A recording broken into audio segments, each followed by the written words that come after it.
Okay, I love this photo. Good morning, everyone. Good to be here. Thanks again for the team for organizing this beautiful event, this beautiful venue, and bringing all of us together to the first TiDB User Day in India. In my talk today, I wanted to take you through some of the findings we had talking to hundreds of community members and customers all over the world. The title of my talk is, I Need a Database That. ...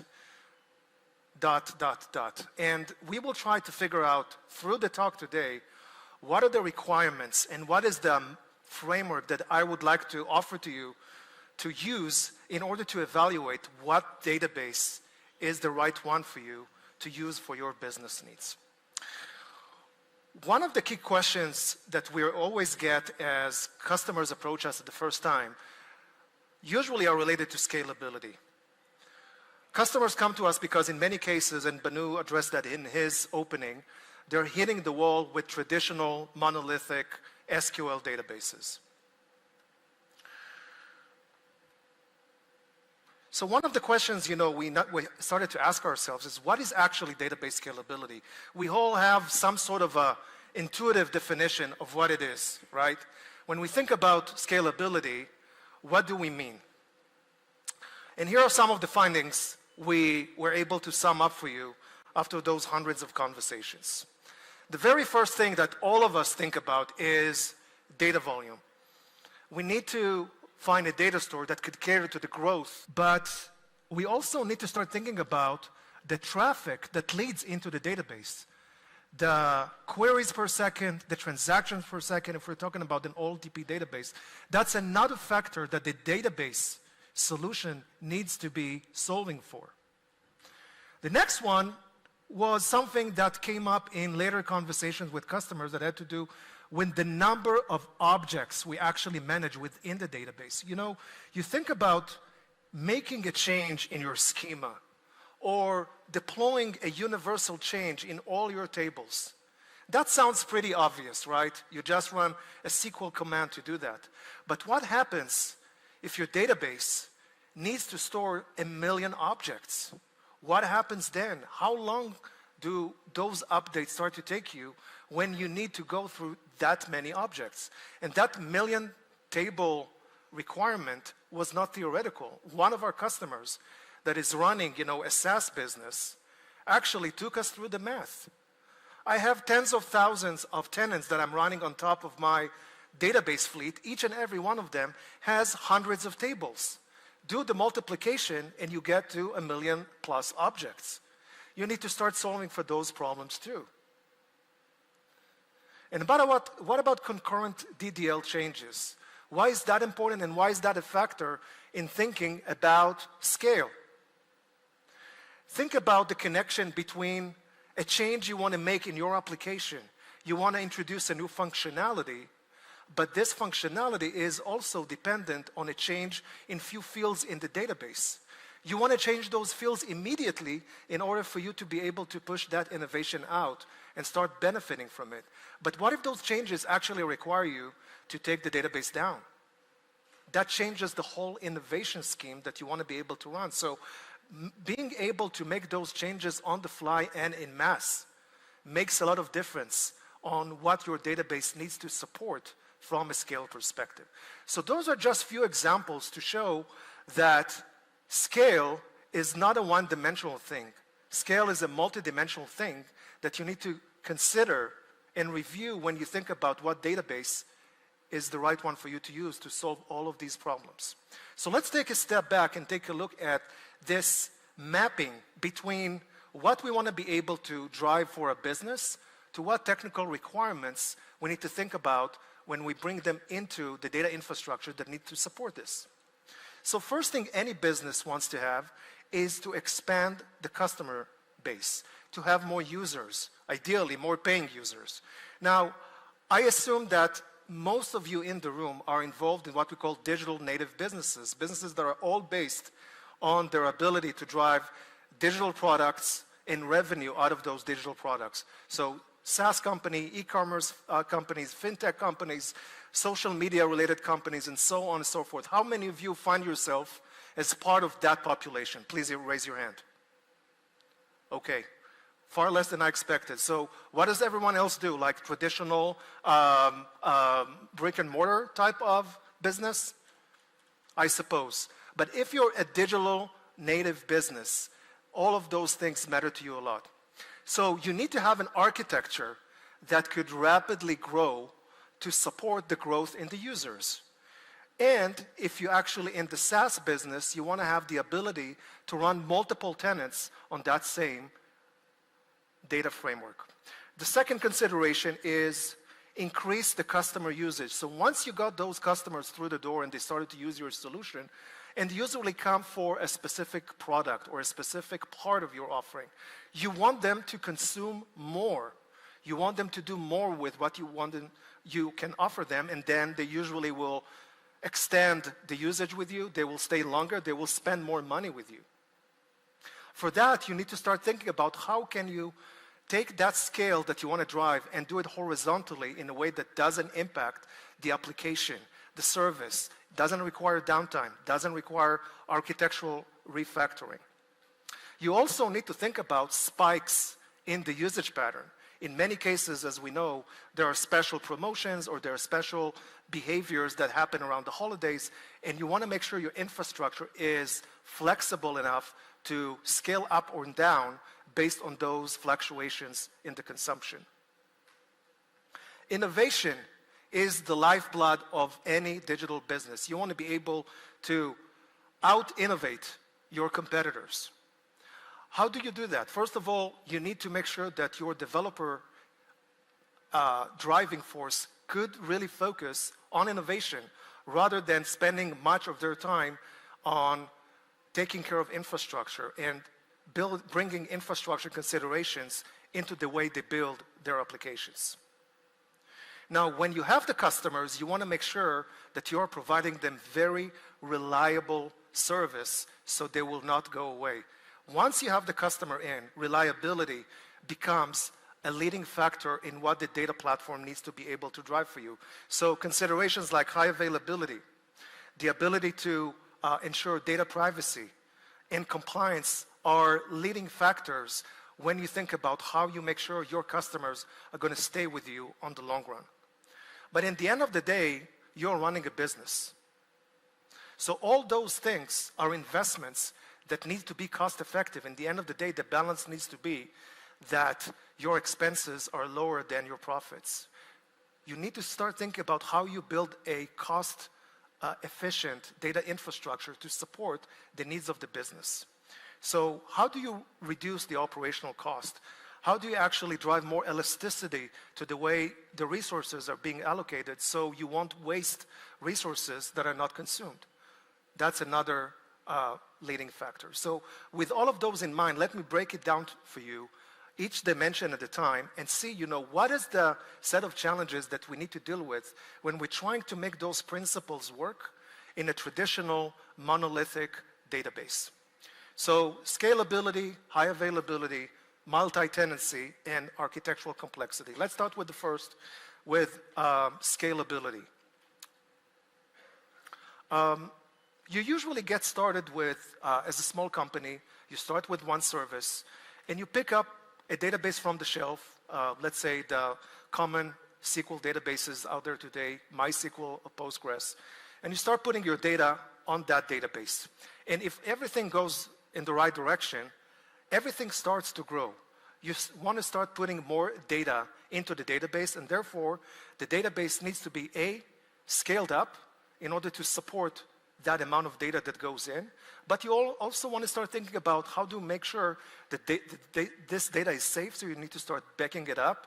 So you need to create more replications and start sharding the database in order to support that scale-up effort.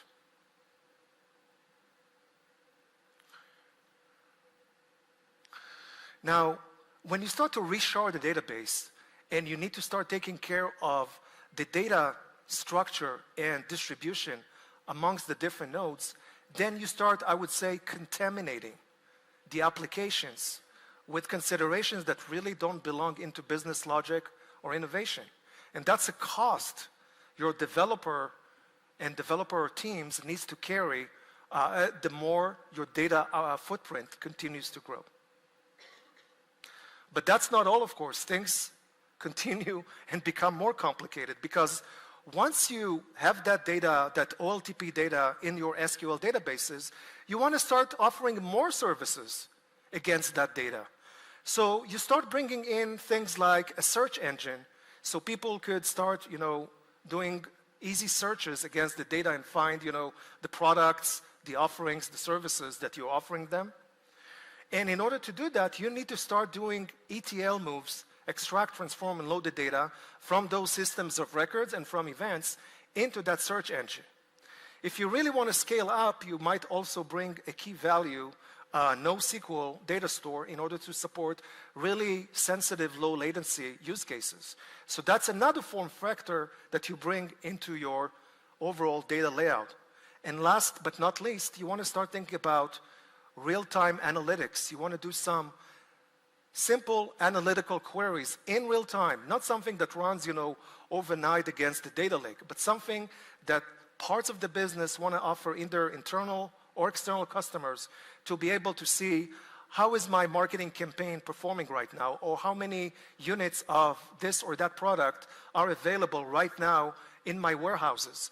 Those are typical examples for real-time analytics that you want to be able to run against the data. So for each and every one of those form factors, you need to extract, transform, and load the data from the source system into those form factors, and then you need to make sure you're driving consistency between all of them. So if someone looking at one form of the data through a transaction, they will get the same data when they run an analytical query in another engine. Quite a challenge, right? So all those really complicate as you continue and scale your footprint. And lastly, when you look at this entire layout that kind of sprouted in front of our eyes as the business continued to grow, you need to start thinking about, okay, how am I going to operate this? I need to bring some automation capabilities into this. I need to write some procedures. I need to do the resharding. I need to put SREs and other infrastructure engineers to take care of all that footprint. The more it becomes complex, and that's another factor you need to think about as you continue and grow your business and the infrastructure alongside with it. Okay, moving on to high availability and reliability challenges. So when you start, a good reliable service is considered a service that provides you with at least 3 nines of availability. And in most cases, you already expect 4 nines of availability.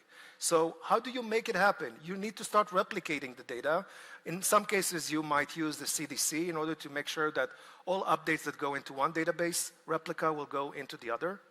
And depending on the type of service that you're running, you might need to have multiple replicas deployed across multiple geographical areas. Geographical areas, again, it really depends on your business. It could be the building, 2 streets down the road.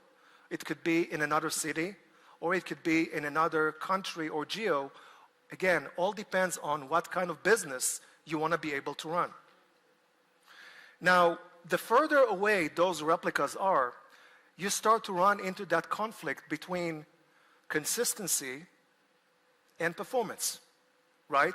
The further out those replicas are, the more challenging it's going to be to keep the data consistent between them, even if you have some sort of an active-active or an active-passive layout over there.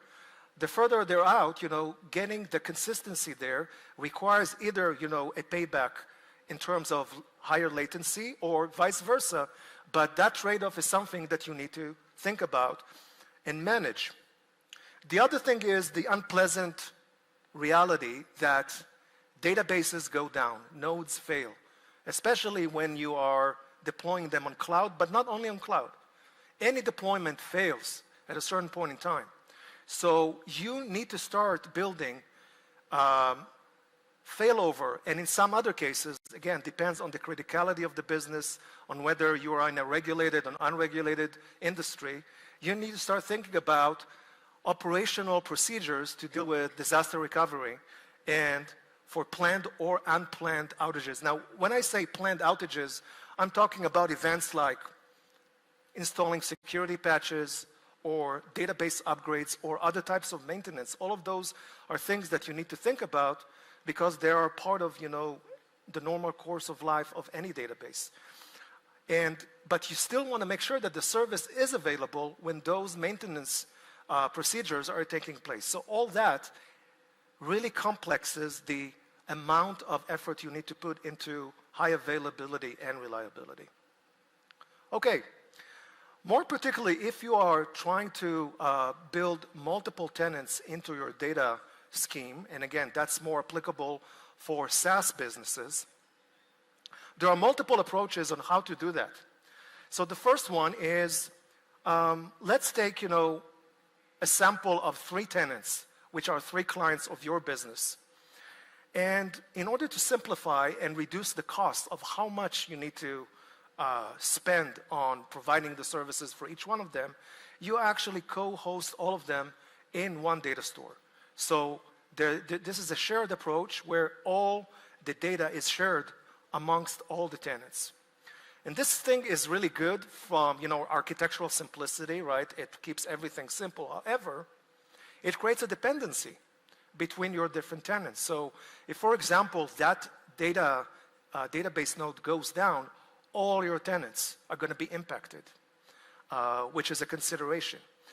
So also, there is an underlying assumption here that all tenants are the same. While we know that in reality, tenants are not really the same. And in many cases, some of them have very special needs, requirements for more resources, more isolation compared to the others. So this is kind of a simplistic approach. So another approach to handle situations like this is, okay, let's take each and every tenant and give them, a full dedicated set of resources that includes the compute and the storage to allow them to have, full independence from each other, full isolation from each other. And again, if one of the nodes needs to go under maintenance, the other tenants are not going to be impacted. But again, this one, of course, is much more expensive from an overall operational cost perspective and even hardware perspective. The third model is actually a hybrid that actually combines both the shared and the dedicated together and says some of the tenants are going to get dedicated type of treatment, others are going to get, the smaller ones are going to be clustered together into 1 or 2 smaller instances. So, and again, there is no right or wrong here, it really depends on the setup of your business. Now, when we think about architectural complexity, there is this connection that I mentioned earlier between the application logic and the structure of the database. Now, if we want to make a change in the logic that requires us to actually go into the database and change the structure of fields, adding a new field, etc., ideally, we want to make those changes on the fly. So once the code is ready to be deployed and shipped, then the database is not actually putting that innovation out in the market. But the reality is that in legacy databases, in order to make those changes, you actually need to take the service down. The other consideration is what is the level of risk associated with making updates to the database and how frequently those updates need to go out and how much control you have over those updates and the schedule of those updates. The other consideration that I mentioned before is, again, data is not, in most systems today, is not just one type that lives in traditional SQL databases. We've seen that we have search data, we have key value data, we have analytical data, and all of them, in the end of the day, are related to that same set of data objects that needs to kept in sync between one another. So making sure and building the operational and architectural capability to make sure all of them are synced requires some significant level of operational rigor. And in some cases, your customers will require more diversified cloud support from you. Some cases, customers would say, or you would say, I don't want to put all my eggs in one basket. I want to make sure that my service could be delivered either through one cloud provider and another cloud provider. So what does this mean from an operational complexity perspective? Taking that service and really making it available across multiple clouds. Think about operating that level of diverse service delivery. Really heavy from architectural complexity, keeping those clouds in sync. So in this overview that I just took you through in the last 10 or so minutes, what we get down to is that this storage layer that we see here in the middle, particularly the online storage layer, is the one that is actually creating a lot of the dependency and keeping back what many businesses want to be able to execute against, which is moving fast, keeping the cost structure down, being able to scale more easily. All of that is related to that layer that we see in the middle. The scalability limitations, the challenges that we have with high availability, the multi-tenancy, and the architectural complexity. So let's try and sum it up on what we've heard from our customers about what they want to see from us when it comes to database, scale, and other related dimensions that I took you through before. We're talking about data volumes in the petabytes. We're talking about the amount of traffic that the database needs to handle, QPS and TPS in the millions, and same for the number of objects that live in that database. You also want to be able to drive an architecture that even when the resource utilization, either compute or storage or both, gets to very high level, the performance doesn't really start to dwindle down. So you don't have to keep like a high margin of unused resources in order to drive that performance. You want to be able to make those DDL updates on the fly without the need to take the database down. You want to be able to really do effective backup and restore with good RTO and RPO that goes to sizes of petabytes and above. You want to have a database that is ready to support AI workloads and use cases. So for all of those, we can conclude and say that database scalability is not just about data volume. It's a broad and complex, multi-dimensional destination. So let's talk about distributed SQL, the concept of distributed SQL, and how distributed SQL actually responds to those challenges. The way I would like to describe what the distributed SQL is taking you through kind of two other existing kind of frames of reference. On the left-hand side, we have the relational databases. And this is something we all kind of grew up on, if you may. Since the early days of DB2 and Oracle, RDBMSs were the de facto data infrastructure that drove most of the data processing in the world. So things like transactional processing, ACID compliance, full SQL support, data integrity are strong traits of an RDBMS database. But on the flip side, we know, as we've seen just through the examples we discussed, that it's very complex to operate at a very large scale. And its scalability itself is very limited. On the right-hand side, we see kind of the younger sibling of the RDBMS databases, which are the NoSQL databases that kind of came into the world about 15 years ago. And those actually complement and address some of the shortcomings of those traditional RDBMSs. So they're very, very scalable. Their schemas are, either non-existent or very flexible. They're very highly reliable. But again, On the flip side, they have very limited query capability. So for many good purposes, being able to query against the database continues to be a very, very strong need. And the other thing that is a limitation is, of course, consistency. For that speed that you get, you pay back in consistency.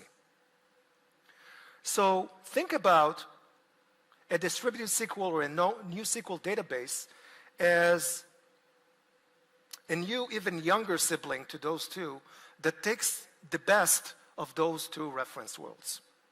So it is scalable, it is reliable, it is supporting SQL, and provides, the same interfaces and functionality as RDBMSs, but takes a lot of those positive traits from the NoSQL frame of reference. So a little bit about us. I talked about, concepts and principles. Now let's get to us. So our company, PingCap, that is the company behind the TiDB project, started almost to the date 10 years ago. We're going to be celebrating our 10th anniversary in a couple of weeks. And it all started with 3 infrastructure engineers sitting in 2 or 3 different companies, but battling with the same frustration of how much time they need to spend resharding databases. And they collectively said there has to be a better way. So that's how we got started, and we got started, as Banu said, with very strong conviction that we can go further, we can be better, we can provide more value by being a full open source player. We have been back then, we still continue to be that today. TiDB is 100% and will continue to be 100% open source. We've seen a lot of success, and today our headquarters is in Silicon Valley, California, but we're doing business in north of 25 countries around the world, and I'm very proud to say that India is probably one of the hottest markets, both on the community side as well as on the commercial side for TiDB today. And we have more than 3,000 adapters of TiDB globally. Now, on the open source side, again, we've seen tremendous success. TiDB has north of 37,000 GitHub stars, and I think one of the reasons the project has been so successful and the code is really so resilient is the fact that we had 800 contributors from across the industry. Some of the companies that Banu mentioned before, companies like Airbnb, have been very heavily contributing to our open source project, bringing their own set of needs and challenges into the way TiDB actually helps them solve it. So I'm not going to go very deep into the architecture. My friend here, Sunny, has a session later in the afternoon that will give you more in-depth understanding of the architecture, but and our customers could talk to other aspects of it, but I'll take you through the high-level set of layers of what makes TiDB. So starting at the very top, we have a separate compute layer. That's the part in the solution that is responsible for getting the SQL requests coming from the application side and optimizing them before it sends them into the database for action or retrieval. Moving on to the row store, this is the part of the database that is responsible for providing the storage layer for the OLTP part of the processing. It is implemented over key value, and there is a key value API going back and forth between the compute layer and the row store. Now, if you want to be able to also run lightweight or real-time analytical queries against database, we also offer columnar store that, again, is based on key value API that allows you, with the same set of queries, with the same interface, to query directly against the database and do analytical type of queries that usually runs against columns rather than against rows. But the data, of course, being replicated between the form factors in the database, all of that is done inherently and automatically. And the last part is that brain that manages the whole cluster that has multiple different roles. That includes load balancing, redistribution of data across the different nodes in a given cluster. That's the placement driver that runs the whole cluster. So more on that later, but just wanted to give you an illustration of what the type. Yes, question. Just a quick question. The columnar store and the row store, do they are separate storage systems? Yes. And the data is duplicated across? It's replicated, yes. Yes.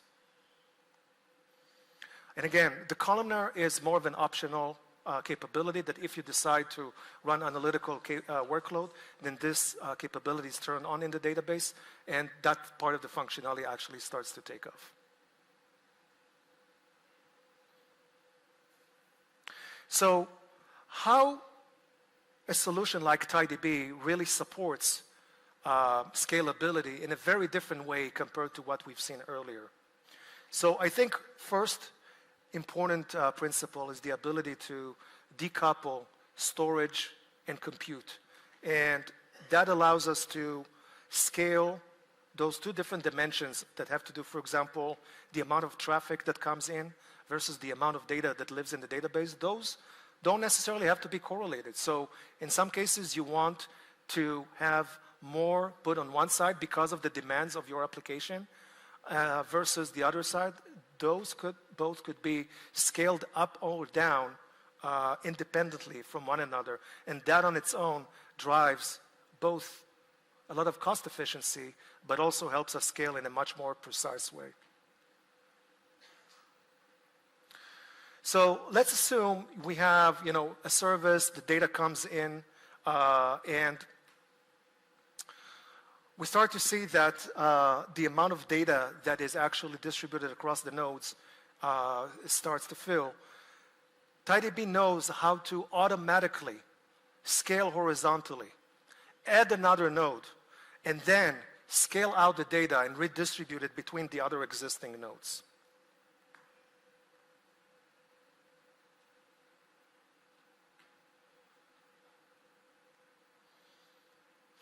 Now, in the background, regardless of that horizontal scalability, the cluster management always monitors the data usage, the distribution, the performance of each and every node, and makes sure to continue and redistribute or reshard the data. That painful thing that we had to do on our own without having a distributed database is done in the background in a transparent way that doesn't impact the application.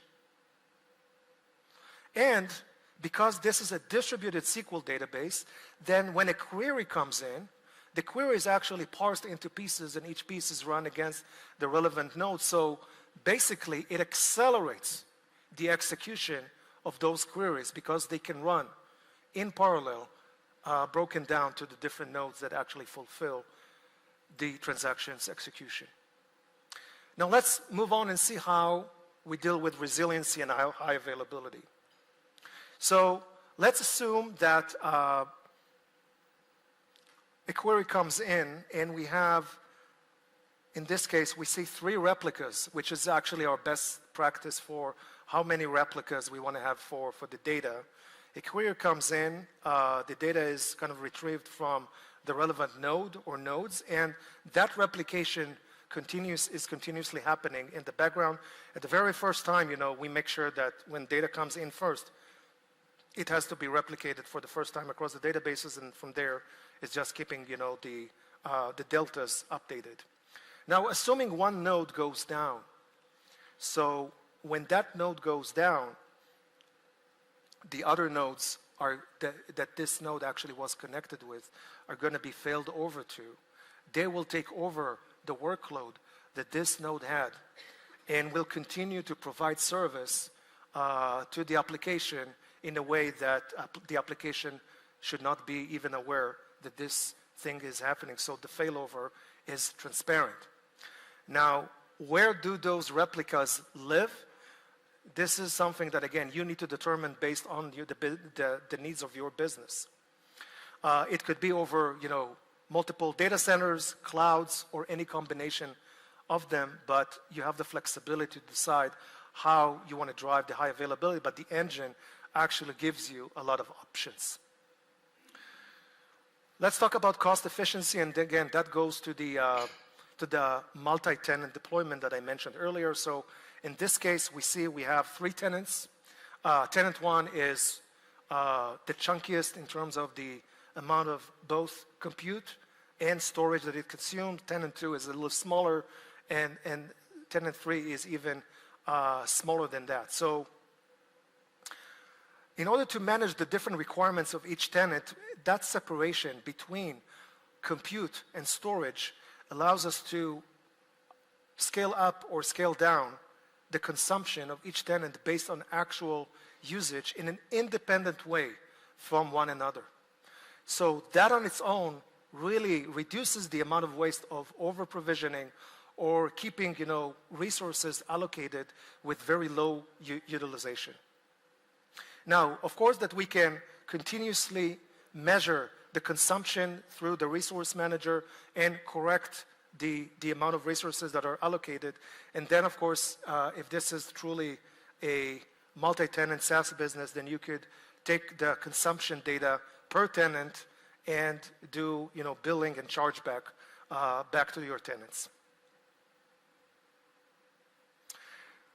Let's sum up how distributed SQL actually really helps us drive a difference in the way we simplify the operation. So as we continue and evolve the schema of the database, as our business changes, our applications continue to change, we can do all those changes in a seamless way without taking the service down. Also think about a reality where you do upgrades without disrupting the business. You are doing kind of a rolling upgrade. Each time one of the nodes goes down, being upgraded, being brought up again, while the other nodes continue and deliver the service. So you can actually move from a reality where you need to factor in plant outages for those updates. Sometimes those updates are forced on you to a reality where those updates actually are not driving any downtime for your application. You remember the 4 form factors of the data that we talked about earlier. We had SQL, we had search, we had key value, and we had analytical, each and every one of them running on a separate engine, requiring a different set of operational investments to keep them in sync. What if we could bring them all into one engine? Think about how drastically that simplifies the architecture that you need to maintain. Think about how many tools, integrations, investments could be pulled out because you don't need to integrate anything anymore. Everything is residing in that same database engine.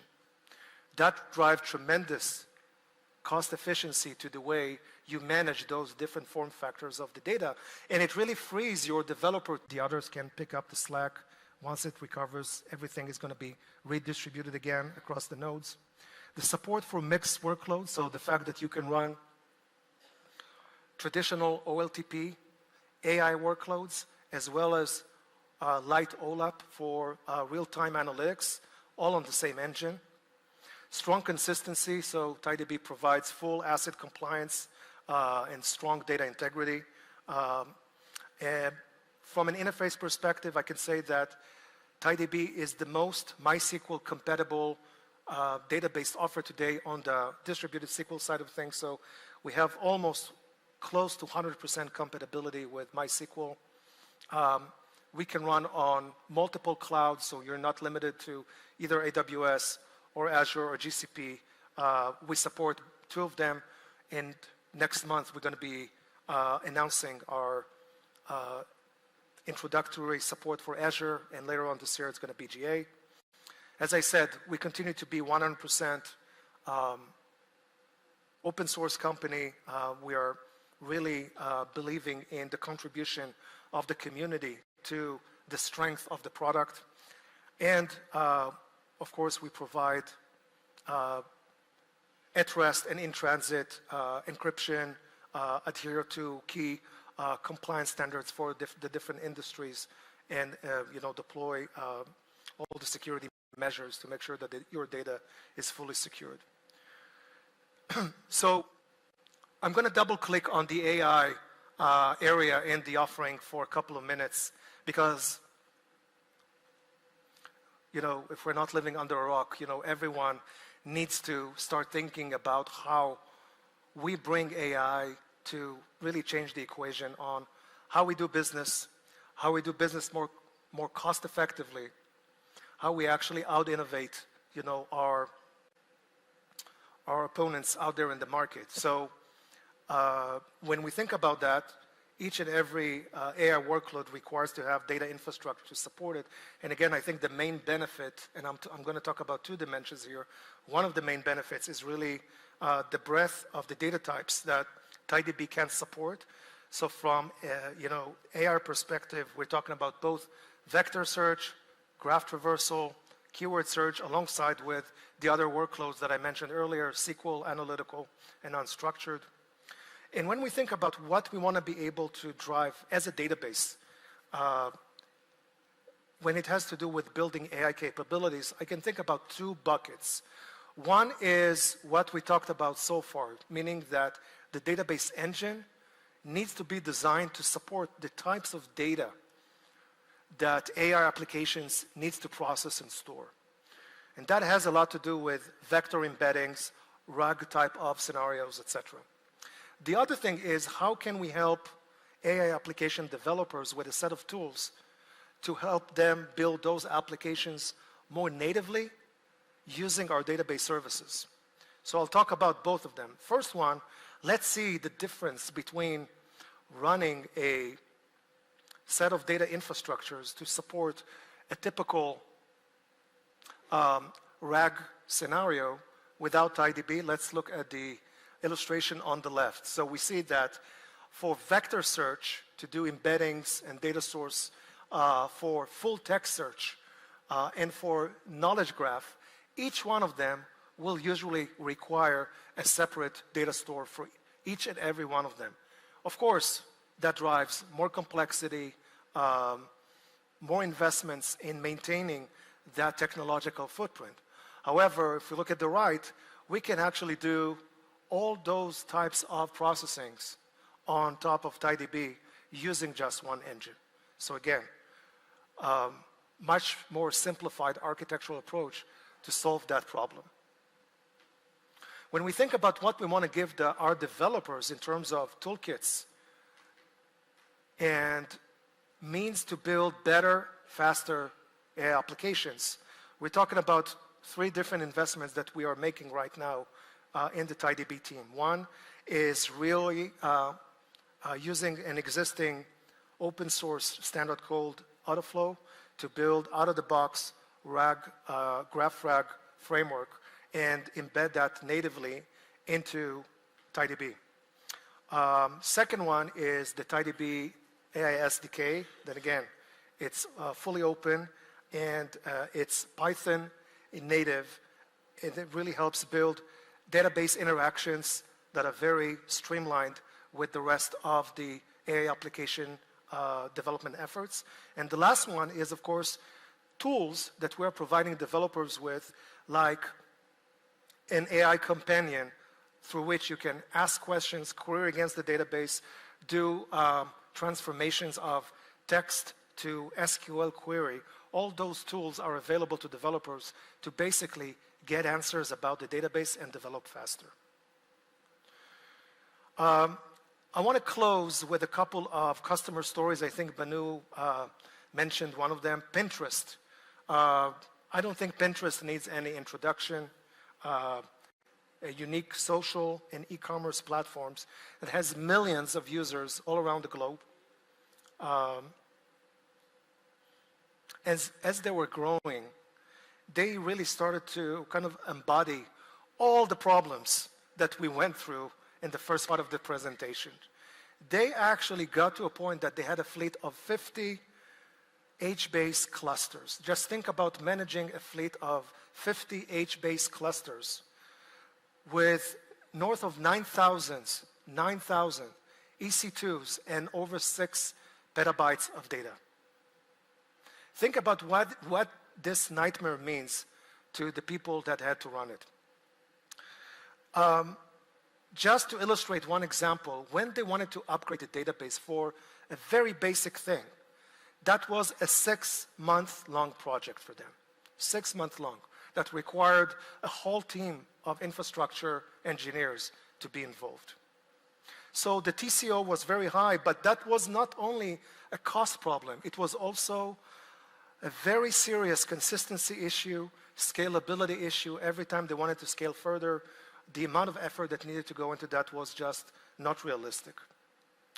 So they took all that part in the architecture and replaced it with TiDB. And that upgrade, or simplification, you may say, really helped them drive, depends on the specific application, anywhere between 2 to 10x improvement in P99 latency. That on its own is amazing. The cost of infrastructure went down through this simplification by more than 50%. They were able to save north of $1.5 million. And they got a database that actually drives a much better response to their consistency needs. So for example, if someone drops a pin in one of their collections and someone else runs a search, that pin is going to be actually consistent with what was put by the original user, something that was not guaranteed in the previous architecture. And of course, think about the amount of resources that could have been and eventually was saved because those infrastructure investments could be freed. Let me wrap up with one final slide and go back to the question that we started with. I need a database that. So I hope that in this kind of walkthrough that we went on together, we were able to, first of all, realize that scale is a multidimensional creature. It's not just data volume. And you really need to think about all the different aspects of scale when you select a database. Second is, our lives as complex as they are. We need to simplify anywhere we can. And also when we bring it to the work world. If we can simplify the stack that we need to manage in order to drive better results, our life is going to be much, much better. So think about coalescing multiple data types, the ability to shave off a lot of functionality that we had to take care of ourselves to be managed in the background in the database.